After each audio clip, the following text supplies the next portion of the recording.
जय श्री कृष्णा दोस्तों, राधे राधे। आप सभी का स्वागत है वैदिक मैन एस्ट्रोलॉजी यानी अपने लाइव जीपीएस में। आज हम बात करेंगे वीनस ट्रांजिट के बारे में। वीनस का ट्रांजिट वर्गो साइन में यानी शुक्र का ट्रांजिट अपनी नीच की राशि कन्या राशि में हो रहा है और इसका इम्पैक्ट कब से कब तक रहेगा। 25 अगस्त से लेकर 18 सितंबर के बीच में ये ट्रांजिट होने वाला है।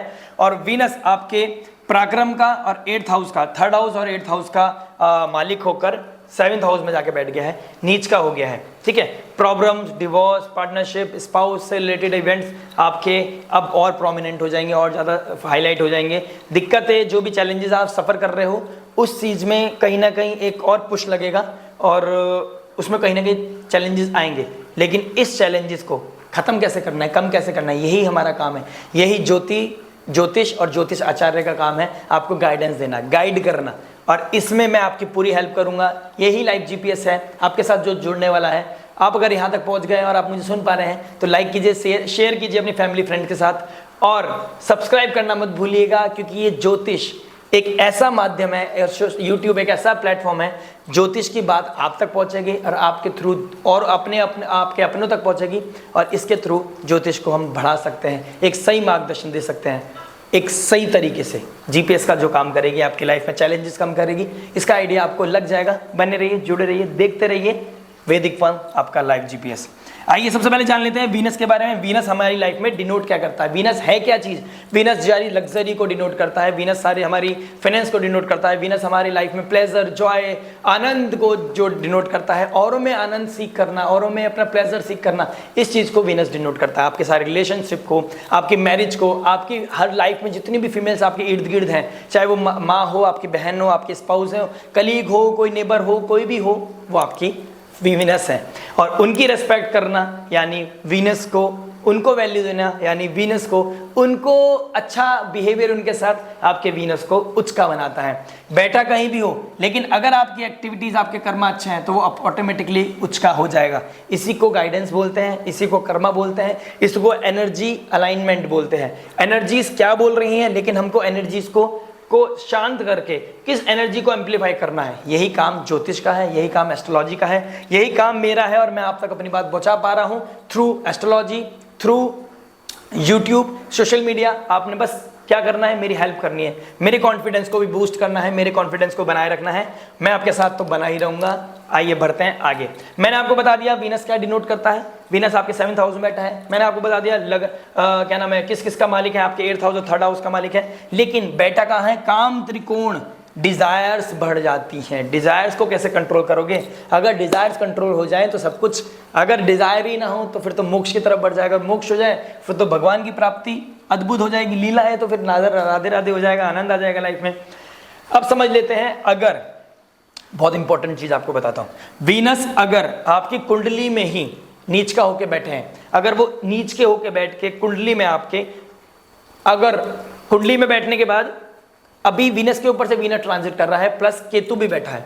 ठीक है, केतु के साथ वीनस का बैठना, ऊपर से आपके कुंडली के ऊपर से वीनस का ट्रांजिट होना आपके लिए मोर प्रोमिनेंट इवेंट्स, मोर प्रोमिनेंट रिजल्ट, चाहे वो नेगेटिव हो चाहे पॉजिटिव हो, उस पर हम आगे समझेंगे। लेकिन जहां तक है अभी तो फिलहाल मैं चैलेंजेस ही देख पा रहा हूं। ठीक है, और ये होता क्यों है, क्योंकि आपने पास्ट लाइफ में एक ऐसा एक्टिविटीज की हैं वीनस से रिलेटेड, जो भी लग्जरी, अभी जिस बारे में, फाइनेंस के बारे में, रिसोर्स के बारे में, आनंद के बारे में, लग्जरी के बारे में, सेक्स के बारे में, आपका सीमन भी डिनोट करता है वीनस। सीमन यानी आपका मेल रिप्रोडक्टिव पार्ट के थ्रू जो हम चाइल्ड बर्थ में यूज करते हैं, जिसको हम सीमन बोलते हैं, वो उसको हम वीनस के देखते हैं। वीनस के थ्रू ही हम वो चीज़ पॉसिबल हो पाती है, वो सीमन वीनस है, क्योंकि उसी के थ्रू हम एक चाइल्ड बर्थ को बर्थ देते हैं। वो एक क्या नाम है होता है ना, एक किसी चीज़ को बर्थ देना, वो भी थ्रू वीनस ही हो पाता है। तो वीनस बहुत इंपॉर्टेंट प्लैनेट है। बैठा कहाँ है, नीच की राशि में बैठा कहाँ है, 7th हाउस में। 7th हाउस कालपुरुष कुंडली के हिसाब से अपना ही घर होता है, लेकिन अभी वीनस नीच का हो गया, केतु के साथ बैठ गया, एक तो कड़वा ऊपर से नीम चढ़ा। ठीक है, तो समझने वाली बात तो है। अब मैं आपको टिप्स बताऊंगा, लेकिन उससे पहले एक चीज और डिस्कस कर लेते हैं। कन्या राशि में 3 नक्षत्र पड़ते हैं, उत्तरा, फाल्गुनी, हस्ता और चित्रा। सारे पदाएं इसमें पड़ते हैं आपके हस्ता के और चित्रा के। चित्रा के 2 पदा पड़ते हैं, मतलब शायद आगे पीछे पड़ते हैं 2, और कुछ लिब्रा में पड़ता है। ऐसे ही उत्तरा फाल्गुनी का 1 नक्षत्र पड़ता है आपका लियो में और 3 पड़ते हैं आपके वर्गों में। अब इसको क्या समझने वाली बात क्या है, अगर उत्तरा फाल्गुनी का जो देव है वो है सूर्य देव, हस्ता नक्षत्र के हैं चंद्रदेव, चित्रा के हैं आपके मंगल, मार्स। अगर आप सूर्य देव की महादशा या अंतरदशा से, चंद्रदेव की महादशा या अंतरदशा से, मंगल की महादशा या अंतरदशा से गुजर रहे हैं, या फिर आप शुक्र की महादशा अंतरदशा से गुजर रहे हैं, या प्रत्यंतर दशा से गुजर रहे हैं, या केतु की महादशा अंतरदशा प्रत्यंतर दशा से गुजर रहे हैं, तो आपके लिए more prominent result from 25 August to 18 September. अगर आपका कोई बड़ा प्लैनेट इन नक्षत्र में भी बैठा है तो आपके लिए भी बहुत मेजर प्रोमिनेंट रिजल्ट इम्पैक्ट आने वाली है। ये एनर्जीज को कैसे हमें बचना है, इन एनर्जीज से, नेगेटिव चीज़ें कैसे को, मतलब होता है ना कि बैड थिंग्स को मिनिमाइज करके गुड थिंग को मैक्सिमाइज कैसे करना है। देखिए राहु फर्स्ट में बैठा, दिमाग तो वैसे खराब होकर चल रहा है, ठीक है। मरकरी रेट्रोगेट थे, अभी तक 28 तारीख तक रेट्रोगेट रहेंगे, फिर डायरेक्ट होंगे और फिर गंडांतर जोन को क्रॉस करेंगे। तो ये भी कहीं ना कहीं आपकी बुद्धि मन चित्त खराब होकर चल रहा है। परिवार में स्पाउस के साथ डिटैचमेंट चल रही है। ऋण रोग शत्रु का मालिक ऋण रोग शत्रु में बैठ गया है। ऊपर से शनि आपके जो आपके गेंस का मालिक है 11th हाउस का, वो लॉसेस में बैठ गए हैं, जाके विदेश के एरिया में बैठ गए हैं, रेट्रोगेट होके हो गया, वो आपको खुद समझा रहे हैं। मतलब ये तो सारा टाइम लर्निंग का चल रहा है बॉस। लर्निंग में क्या चीज अच्छी है, देखो नेगेटिव चीजें मैंने बता दी हैं, पॉजिटिव भी देखेंगे। नियति का एक नियम है, नेचर का एक नियम है, कुछ भी गलत होने से पहले आपको एक चेतना जरूर देता है, एक आपको विवेक जरूर देता है, वो एक बुद्धि पे आपके जरूर जोर मारता है कि क्या करना चाहिए, क्या नहीं करना चाहिए, क्या सही है क्या गलत। और भगवान की कृपा से आप मुझ तक पहुंच चुके हो, वैदिक वन तक पहुंच चुके हो, इस वीडियो तक पहुंच चुके हो और यहाँ तक मुझे सुन चुके हो, तो लाइक कीजिए, कमेंट कीजिए, सब्सक्राइब करना मत भूलिएगा। और आपको लगता है कि आप चैलेंजेस फेस कर रहे हो और मैं आप उस चैलेंज को कहीं ना कहीं हल कर सकता हूं, कम कर सकता हूं, आपको वो गाइडेंस दे सकता हूं, तो सब्सक्राइब करने के बाद मुझसे कंसल्टेशन लेना मत भूलिएगा। अगर आपको लगता है कि मैं उस चीज़ में आपको एनलाइटमेंट दे सकता हूँ, आपके पाथ को और थोड़ा स्मूथ और थोड़ा सरल कर सकता हूँ, आपके चैलेंजेस को हेल्प आउट कर सकता हूँ, तो please do connect me on given number, right. अब आगे बात कर लेते हैं वीनस की पोजीशन के बारे में। जो भी चैलेंजेस चल रहे हैं उस पर हमने बात कर लिया है। अब वीनस आपको यहाँ मिला क्यों, आपके नेटल चार्ट में यहाँ पे था क्यों? अगर वो पहले से यहाँ है तो मैंने आपको पहले ही बताया, आपने अपनी पास्ट लाइफ में वो गुड बिहेवियर नहीं रहा, आपने टेकन फॉर ग्रांटेड ली है, वो वैल्यू नहीं दी, इमोरल वैल्यूज, क्या नाम है, आपने इलीगल एक्टिविटीज कर ली, एक्स्ट्रा मैरिटल अफेयर्स हो गए, अपने स्पाउस को रिस्पेक्ट ना देना, मदर को रिस्पेक्ट ना देना, सिबलिंग को रिस्पेक्ट ना देना, फीमेल को रिस्पेक्ट ना देना, इवन मेड को भी रिस्पेक्ट ना देना, एक्स्ट्रा मैरिटल अफेयर्स में पड़ जाना, तो होगा क्या? सेपरेशन। और अगर आप कहते हो पुरानी जन्म का तो पता नहीं, तो आइए फ्लैशबैक में चले जाते हैं। क्या चले जाते हैं, कैसे चले जाते हैं? वीनस रिलेशनशिप का भी कारक है। अब आपने क्या करा, अगर आप 30 के हो, 35 के हो, 40 के हो, 20 के हो, अब आपने जाना है फ्लैशबैक में। अब आपने देखना है कि मेरे जितने भी रिलेशन थे, जिनके साथ मैंने कमिटमेंट कर दिया कि हाँ तुम मेरी मैं तुम्हारा, हम दोनों एक प्रेम संबंध में बन चुके हैं और मैं आपका जन्मों जन्मांतर तक साथ दूंगा, 7 जन्मों तक आपका मेरा साथ रहेगा, 7 समुंदर पार भी मैं आपके लिए आ जाऊंगा। और हुआ क्या? बिल्कुल इल्यूजन, डिल्यूजन, आपने अपना वीनस खराब कर लिया, क्योंकि कमिटमेंट तो आपने कर दिए। कमिटमेंट किसके थ्रू करे? जुपिटर के थ्रू। जुपिटर ने कहा, जुपिटर प्रधान लग्न है, जुपिटर ने क्या यूज लेके आपने उसको बता दिया, क्योंकि आपको भगवान की कृपा से, आप एक दैवीय कृपा है जो आपको भगवान की कृपा से सब लोग अच्छा समझते हैं, लेकिन आपने उसे गलत यूटिलाइज कर लिया, ठीक है। आप गलत इंडल्ज हो गए, गलत एक्टिविटीज में पड़ गए, आप प्लेजर सीख करने लग गए, आपने टेकन फॉर ग्रांटेड ले ली, एब्यूजिव लैंग्वेज यूज करना, कॉन्फ्लिक्ट करना, हाथापाई करना, या फिर एब्यूजिव लैंग्वेज यूज करना, बुरी नजर मारना, अपने फ्रेंड सर्कल में उनकी गर्लफ्रेंड या वाइफ को भी बुरी नजर से देखना, चाहे आपको इससे भी जेंडर के हो, आपका बुरी नजर पड़ना, आपके कलीग्स में, टीम में, नेबर में, क्योंकि ये थर्ड हाउस नेबर को भी दिखाता है, थर्ड लॉर्ड मालिक हो गया, उसमें बैठ गया, पास में ही, अपने ही पर्सनल रिलेशनशिप में या फिर अपने ही क्लोज रिलेशनशिप में वो इंटीमेसी, वो प्लेजर सीख करना आपके लिए डाउनफॉल का कारण बनेगा। ये डाउनफॉल और भी बढ़ जाएगा और ये लाइमलाइट में आ जाओगे आप। लाइमलाइट में आते ही आपकी सारा स्टेटस, नेम, फेम खराब, बना बनाया खेल खराब हो जाएगा। इससे बचना कैसा है? एक कृपा है आपके ऊपर, इतने नेगेटिव के बाद एक पॉजिटिव क्या निकल के आया है? Jupiter 5th house, 5th aspect से 7th हाउस को देख रहा है, कृपा की बात है। मंगल अपने 4th हाउस से केतु को कंट्रोल कर रहा है। एक मंगल तत्व जैसी एनर्जी जिसके अंदर ऊर्जा से भरा हुआ है, वो कंट्रोल कर रहा है केतु को। तो केतु को कंट्रोल कर रहा है तो वो फिर भी मौका दे रहा है। कह रहा है ना, प्रकृति एक मौका देती है, आपकी चेतना बुद्धि को एक मौका देती है, वो प्रेशर देती है कि सही है गलत देख लो, ठीक है। तो अब आपको ये देखना है कि वो जो, या तो देखो ऑप्शन 2 है, आपने सेपरेशन का सोच लिया, डिवोर्स का आपने सोच लिया, लेट गो कर दीजिए। जो उसको चाहिए दे दो और लेट गो करो, अपने इमोशनल बैगेज से बढ़ो, वो कार्मिक चीजें मत बढ़ाओ। ये अच्छा टाइम है, सेपरेशन लेके छूट दो, कार्मिक खत्म। और आपने रिटर्न में कुछ नहीं बोलना, कोई दुआ दुआ नहीं देनी है, दूसरे का चीजें दूसरे के ऊपर छोड़ दिए, आपने कुछ नहीं देना है।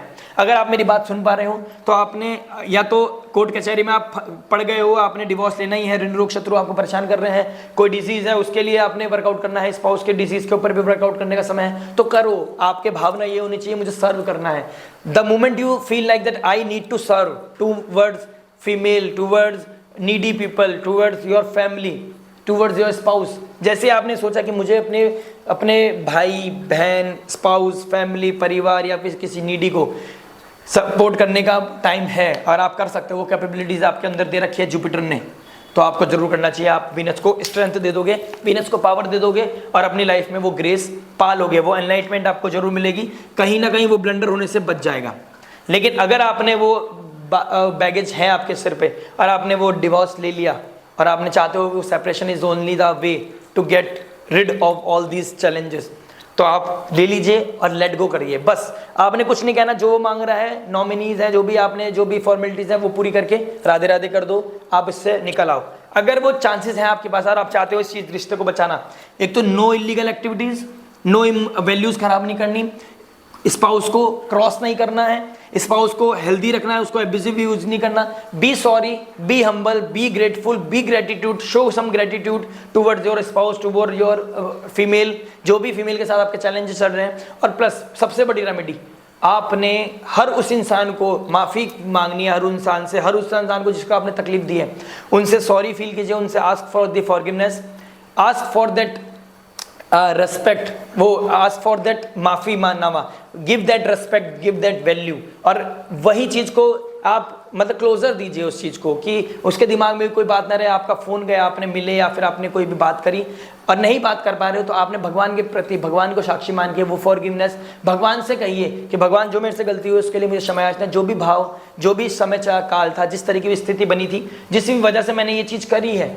उसके लिए मुझे माफ़ी दो। मेरी शायद चेतना, उतनी बुद्धि, इंटेलिजेंस नहीं थी मेरे अंदर, और मैं वो फालतू की चीज़ों में पड़ के, वो प्लेजर सीख करने के चक्कर में वो सेक्सुअलिटी में पड़ गया, या फिर मैंने उनका इमोशनल लेवल पे यूज़ किया, पर्सनल लेवल पे किया, कोई कमिटमेंट किया, उनको डिच किया, क्रॉस किया, तो ये चीज़ें नहीं करनी है। स्पाउस को भी सॉरी कहिए, फीमेल हो, मदर हो, सिबलिंग हो, फीमेल हो, कोई भी आपकी सिस्टर हो, उनको फॉरगिवनेस आपको मांगनी पड़ेगी। मंगल की ऊर्जा आपको कह रहा है डिस्कम्फर्ट जो आ रहा है कंफर्ट में बदल जाएगा। आपको बस देखना है, एनालाइज करना है कि मेरी माफ़ी मांगने से कितनी चीज़ें सही हो जाती हैं, किस लेवल पे चीज़ें ठीक हो जाएंगी।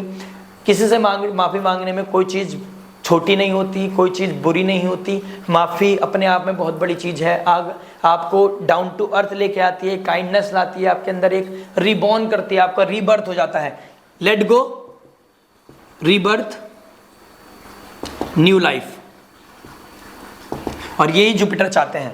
जुपिटर कहते हैं बेटा मोक्ष की तरफ ले जाना है। पाइसेस अपने आप में 12th हाउस की राशि है, 12th राशि है, वो कह रही है मोक्ष की तरफ बढ़ना है, आपने कोई इलीगल एक्टिविटीज़ नहीं करनी, जुपिटरेरियन चीज़ों को बढ़ाना है। मंदिर जाइए, मंदिर में सेवा कीजिए, साधु संतों की सेवा कीजिए, मंदिर में जाके गाइडेंस सीख कीजिए, एनलाइटमेंट लीजिए, किसी काउंसलर, टीचर से, फादर से बात कीजिए, अपने सिबलिंग्स से बात कीजिए, हेल्प आउट लीजिए, कोई चैलेंजेस आ रहा है डिस्कशन कीजिए, काउंसलर लीजिए, मेरे से बात कर सकते हैं आप। लेकिन अपनी चेतना को बढ़ाइए, अपने मंगल की ऊर्जा को यूज़ कीजिए, जुपिटर को यूज़ कीजिए, और अपने रिलेशनशिप को किसी ना किसी तरीके से बचाइए। और फॉल्स ईगो नहीं दिखानी है, कोई ईगो नहीं रखनी है। मंगल की ऊर्जा ईगो खत्म करने में, फॉल्स ईगो खत्म करने में अपने आप से आपकी लड़ाई है। अपनी ईगो को खत्म करना आपने खुद है, आप अपने ही कारण बनोगे, अपनी पतन का कारण आप खुद हो, स्वयं हो। तो आपको पतन होने से आपको वो एक अपॉर्चुनिटी दे रही है। वीनस को खराब मत करें, वीनस जैसी चीज़ों को खराब मत करें, वीनस को एक रेस्पेक्ट दें, वीनस से रिलेटेड चीज़ों को रेस्पेक्ट दें। सेक्सुअल प्लेजर में नहीं पड़ना है, फॉरेन रिलेटेड चीज़ों में चैलेंजेस आ रहे हैं, आस्क फॉर फॉरगिवनेस, भगवान को साक्षी मान के या उनसे सीधा डायरेक्ट बात करके आप वो चीज़ कर लेंगे तो आपके लाइफ में ग्रेस आएगा, प्रॉस्पेरिटी आएगी, अबेंडेंस आएगा। श्री सुक्तम का पाठ कीजिए और माँ लक्ष्मी से कहिए कि मेरे से जो भी गलती हुई है आप मेरे से नाराज मत होना। जहाँ नाराज हो जाए, अगर भगवान नाराज हो गए तो कहीं के नहीं रहोगे। बस आपने हर देवी को, हर फीमेल को देवी मानकर उनसे प्रार्थना याचना करनी है, सॉरी मांगना है और बस मटेरियल लेवल पे कुछ नहीं मांगना है, गाइडेंस, सीख, अंधकार से निकलने की वो ज्योति, प्रकाश, आप निकल भी जाओगे, समय भी निकल जाएगा, कोई दिक्कत नहीं आएगी। हो सके तो हमारा ये काम है, हम जोड़ने पे काम कार्य करते हैं, जोड़ के रखना 7th हाउस को, अपनी मैरिज को, अपनी उस संबंध को बना के रखना, जोड़ के रखना, आगे भगवान के ऊपर छोड़ देना।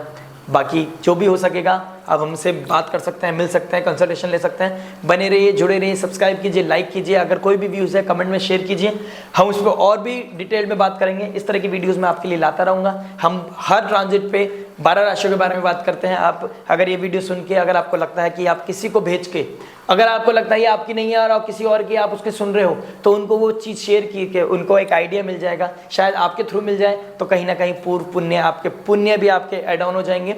सब्सक्राइब करना मत भूलिएगा, हमारे लिए ये एक बूस्टअप का काम करेगी। बने रहिए, शेयर कीजिए, सब्सक्राइब कीजिए। टिल देन नमस्ते, मिलते हैं जल्दी।